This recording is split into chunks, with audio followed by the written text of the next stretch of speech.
মেয়ের জন্য কিছু একটু নিতে হবে। আমার বর ফোন করবে না। এই কি খাওয়ালো রে?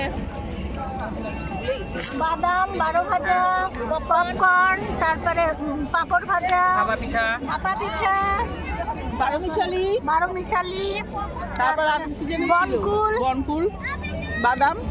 বনকুল দাও তো। প্যাকিং হয়ে রায় তো খাওয়া শেষই হয়নি। প্যাকিং হয়ে গেছে। আরো কি খাওয়া হলো? আরো কি যেন? চলো প্রথমেই লিপি খাওয়ালো, পাপড়, বড় পাপড় আর আমার ছোট পাপড়।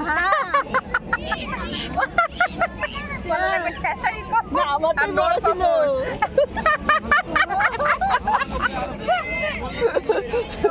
পাওয়ার বলছে ঘুগনি খাও। পাওয়ার বলছে কেক খাওয়ালো, কেক। ও কেক কেক খাই মনে পেটটা ভরে গেছে। বড়দিন তো কেক খাওয়া হলো। আমরা বসে আছি বানগড়ের কোথায় রে এটা? ঢিপি। ঢিপি কি বলে? বানগড়ের উষার হচ্ছে যে বিয়ে হয়েছিল, তার সেইখানে উষাহরণ হয়েছিল তার ঢিবিতে। কত লোক দেখো। এবার আরো আগে আসবো। এবার এখন ঘুরতে ঘুরতে চলে আসবো। এবার নাহলে একটা করে বের হয়ে যাবো। এটাই ভালো হয়েছে। মানে উষাহরণ জানিস না? উষাহরণ এটা মানে এখান থেকে উষাহরণ হয়েছিল। হ্যাঁ, উষার হচ্ছে ছায়ামণ্ডপ। বিয়ের জায়গা থেকে গোবিন্দকে তুলে নিয়ে চলে গেছিল।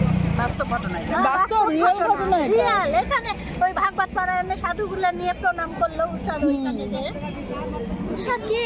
ভাগবত পারায়ণে সাধুগুলো আসলো যে দেখতে আসছিল বানরাজা। পরে বুঝাবো। শিবের সাথে বানরাজার খুব যুদ্ধ হয়েছিল। ওই বড় শিবের ভক্ত বানরাজা, ওর সাথে কেউ যুদ্ধে পারতো না। হ্যাঁ, আর হচ্ছে গোবিন্দ ওকে ইয়ে করে যুদ্ধে হারানো দূরে থাক, তারপরে উষাকে তুলে নিয়ে চলে গেল।